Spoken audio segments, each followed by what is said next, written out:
BJP senior నాయకులు రామరెడ్డి గారు ఉన్నారు. కాలనీలో అందుబాటులో ఉన్నారు బీఆర్ఎస్ పార్టీ సీనియర్ నాయకులు రామ్మూర్తి గారు. అందరితో కూడా మాట్లాడండి. నమస్తే అండి అందరికీ కూడా. నమస్తే. అచ్చా. సో రామ్మూర్తి గారు ఫస్ట్ మీతో స్టార్ట్ చేద్దాం. ఎందుకంటే పిటిషన్ వేసింది మీరే. కాబట్టి మీ పార్టీకి సంబంధించిన బీఆర్ఎస్ పార్టీకి సంబంధించిన ఎమ్మెల్యేలే పార్టీ మారారంటూ పిటిషన్ వేశారు. కాబట్టి ఏం జరుగుతుంది అనేది 2 ఏళ్లలో ఈ కాంగ్రెస్ ప్రభుత్వం వచ్చిన తర్వాత ఏదైతే బీఆర్ఎస్ పార్టీ కారు గుర్తు మీద గెలిచిన ఎమ్మెల్యేలు పార్టీ మారారు, కండువా కప్పుకున్నారు, వాళ్ళు మా పార్టీలో లేరు అని మీరు అంటున్నారు. నిన్న స్పీకర్ ఇచ్చిన తీర్పు ప్రకారం వాళ్ళు పార్టీ మారలేదు, బీఆర్ఎస్ పార్టీలోనే ఉన్నారు అంటూ స్పీకర్ చెప్తున్నారు. పార్టీ మారిన ఎమ్మెల్యేలు కూడా ఎక్కడా కూడా మేము పార్టీ మారామని అఫీషియల్గా ఎక్కడా చెప్పలేదు, మేము ఆధారాలు ఇచ్చాము కాబట్టి మేము అందులోనే ఉన్నాము అని. మొత్తం ఇదంతా కూడా పార్టీ నాయకులతో పాటు తెలంగాణ ప్రజల్లో కూడా కన్ఫ్యూషన్ ఉంది. ఎవరు ఏ పార్టీలో ఉన్నారు, మారారా మారలేదా అని. చాలా సందర్భాల్లో మనం చూసాము, వాళ్ళు వెళ్ళి ముఖ్యమంత్రి గారినో లేకపోతే కాంగ్రెస్ పార్టీకి సంబంధించిన మంత్రులను కలిసినప్పుడు కండువాలు కప్పుకున్న విజువల్స్ కూడా మనం చూస్తున్నాం. అయినా కూడా ఇవన్నీ సరైన ఆధారాలు కావంటూ స్పీకర్ కొట్టేయడాన్ని ఎలా చూస్తున్నారు? వాస్తవాలు ఏంటంటే స్పీకర్ గారు ఏదైతే రాజ్యాంగబద్ధమైన పోస్ట్ లో ఉండి ఏ పార్టీకి అనుకూలంగా ఉండొద్దు కానీ ఏదైతే కాంగ్రెస్ చేతి గుర్తు చేతిలోకి వెళ్ళిపోయాడు. వాస్తవం చెప్పాలంటే ఏదైతే ఇప్పుడు ఓపెన్ గా మాట్లాడుకుంటే చాలా బాధగా ఉంది. ఎందుకంటే రాజ్యాంగాన్ని అదే విధంగా ఏదైతే పార్టీ ఫిరాయింపులను కాపాడవలసిన స్పీకర్ కూడా ఈ విధంగా ప్రలోభాలకు గురై ఏదైతే కాంగ్రెస్ ఒక కండువా కప్పుకొని ఈ కండువా కప్పుకున్నట్టు ఆయన కూడా, ఎందుకంటే ఆయన వాస్తవంగా స్పీకర్ చైర్ లో ఉన్న వాళ్ళు ఆ విధంగా ఉండొద్దు. ఎందుకంటే గతంలో కూడా చూసాము ఏదైతే తీర్పుల విషయంలో కానీ స్పీకర్ల విషయంలో కానీ వాస్తవంగా ఏంటంటే చాలా వరకు స్పీకర్ ఒక మంచి వ్యక్తిని, ఒక న్యాయం వైపు ధర్మం వైపు నిలబడే వ్యక్తులను పెడతారు కానీ ఈ విధంగా అన్యాయం వైపు నిలబడతారని నేను కూడా అనుకున్నాను. ఎందుకంటే గతంలో కూడా స్పీకర్ ని ఏదైతే క్వశ్చన్ అడిగినప్పుడు అయితే మీరు పార్టీ ఫిరాయింపుల విషయంలో మీ నిర్ణయం ఏంటంటే 100% పాజిటివ్ గా ఉంటే ఖచ్చితంగా నిర్ణయాలు తీసుకుంటా అని కూడా చెప్పడం జరిగింది. ఎందుకంటే పార్టీ ఫిరాయింపులకు నేను వ్యక్తిగతంగా ఏదైతే వ్యతిరేకమని కూడా చెప్పడం జరిగింది. ఇంకొకటి ఏంటంటే ఓపెన్ గా మాట్లాడుకుంటే ఏదైతే ఇప్పుడు అసెంబ్లీలో ముఖ్యమంత్రి గారే, గౌరవ ముఖ్యమంత్రి రేవంత్ రెడ్డి మాట్లాడుతూ అయితే గత అసెంబ్లీలో పార్టీ ఫిరాయింపు ఎమ్మెల్యేల దగ్గర, ఇది మళ్ళీ వినండి, పార్టీ ఫిరాయింపు ఎమ్మెల్యేల దగ్గర ఎలక్షన్స్ రావు అని చెప్పిండు.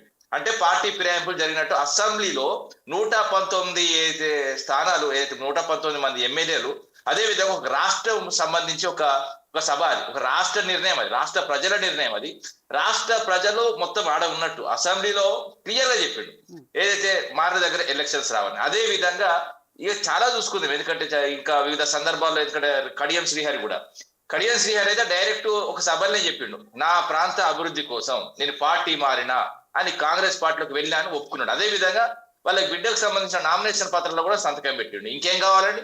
ఇప్పుడు గడ్డ ప్రసాద్ గారికి అయితే వాస్తవ కళ్ళుండి చూడలేకపోతున్నాడు. ఎందుకంటే న్యాయదేవత కూడా మొన్నటికి మొన్న అయితే గంతలు కూడా తీసేసిండు, మళ్ళీ తిరిగి ఆ గంతలు కట్టిండు అయితే గడ్డం ప్రసాద్ గారు.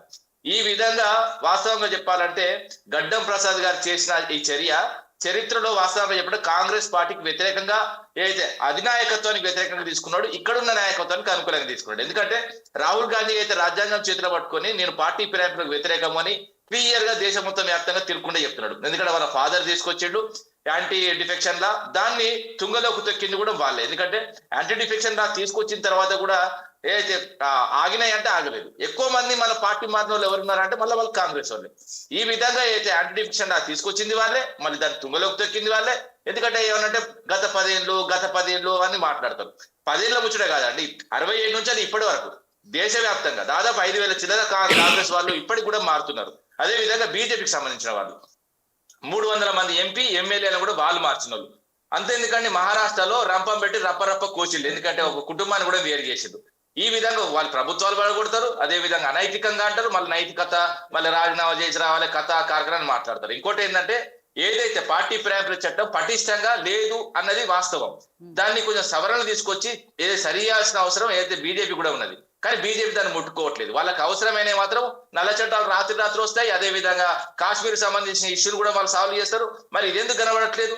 ఇది కూడా ముఖ్యమైనదే కదా. ఒక కండువా మీద గెలిచిన వ్యక్తి ఇంకో కండువా మార్చినప్పుడు ఏదైతే ప్రజలను ఆశీర్వదించి ఆ పార్టీకి సంబంధించిన వ్యక్తిని నిలబెట్టినప్పుడు, గెలిపించినప్పుడు ఒకవేళ కండువా మార్చుకునే వెంటనే రద్దు కావాలి ఇలాంటి చర్యలు. ఎందుకంటే గతంలో కూడా చాలా చూసాం, స్పీకర్లు కొంచెం విచక్షణ రహితంగా ఏదో ఉన్నప్పుడు కూడా కోర్టు కూడా తీర్పిచ్చింది. ఇంకోటి అంటే స్పీకర్ ఏదో వేరే వ్యక్తి కాదండి, ఈ స్పీకర్ కూడా వాస్తవంగా ఏంటంటే ఖచ్చితంగా రాజ్యాంగానికి బాధ్యుడే. అదేవిధంగా సుప్రీంకోర్టు ధర్మాసనం కంటే ఎవ్వరు పెద్దోళ్ళు కాదు, స్పీకర్ కూడా అందుకు బాధ్యుడే. ఖచ్చితంగా అయితే న్యాయం గెలుస్తుంది. మేమైతే కేటీఆర్ గారు కానీ కౌశిక్ రెడ్డి గారు చేసిన పిటిషన్ ఆల్రెడీ కోర్టులో ఉన్నది. ఇప్పుడు కోర్టు చెప్తేనే వీళ్ళను విచారణ పిలిచి ఇది 10 మందికి సంబంధించి విచారణ జరుగుతున్నది. సరే, ఈ రోజు 5, రేపు 3, మళ్ళీ దాని తర్వాత 2 ఆల్రెడీ డైరెక్ట్ దొరికిపోయిన దొంగలే ఉన్నారు. ఎందుకంటే ఒక ఆయన డైరెక్ట్ పోటీ కూడా చేసిండు ఒక పార్టీ, కాంగ్రెస్ పార్టీ నుంచి ఎంపీగా. ఇలాంటి అంశాలు వాస్తవాలు చెప్పుకుంటే దయ్యాలు వేదాలు కాదు కదా. వాస్తవంగా చెప్పాలంటే వీళ్ళని చూస్తే అసలు నాకు ఏం చెప్పాలో అర్థం అవుతలేదండి. వీళ్ళు ఏం చెప్తున్నారు తెలంగాణ ప్రజలకు ఏం మెసేజ్ ఇస్తున్నారండి? పార్టీ ఫిరాయింపుల విషయంలో కాంగ్రెస్ పార్టీ మొన్న ఎలక్షన్ ముందు ఏం మాట్లాడింది? ఆ గోడ మీద వాడినా కాక ఈ గోడ మీద వాడిన కాల్చి చంపుతా అన్నారు. పార్టీ మారిన ఊళ్ళలోకి వస్తే రాళ్లతో కొడతామన్నారు. మరి ఏం చేస్తున్నది కాంగ్రెస్ పార్టీ అసలు ఎవరి చేతుల్లో అర్థం అవట్లేదు. ఇప్పుడు ఇంకోటి ఏంటంటే, పార్టీ ఫిరాయింపులకు నిర్ణయం తీసుకున్నప్పుడు ఆ నిర్ణయం మీద కట్టుబడి ఉండాలి. ఏంటంటే కేంద్రానికి సంబంధించి ఏదైతే బీజేపీ పార్టీ కానీ, అదే విధంగా ఏదైతే ప్రతిపక్షంలో ఉన్న కాంగ్రెస్ పార్టీ కానీ ఈ విషయంలో ఏదైతే వాళ్ళు మాటలకు తప్ప చేతులకు లేరు. రైట్. సో రామరెడ్డి గారు, బీజేపీ నాయకులు కూడా ఏదైతే స్పీకర్ నిర్ణయాన్ని ఉందో దాన్ని వ్యతిరేకిస్తున్నారు, ఇది రాజ్యాంగ విరుద్ధం అని చెప్తున్నారు. అట్లా రామూర్తి గారు అన్నట్టు రాహుల్ గాంధీ గారేమో కేంద్రంలో ఒక మాట మాట్లాడతారంటే పార్టీలు మారొద్దు. రేవంత్ రెడ్డి గారు కూడా గతంలో చాలా సందర్భాల్లో చెప్పారు, ఆ కాకి ఇక్కడ వాలొద్దు, ఈ కాకి అక్కడ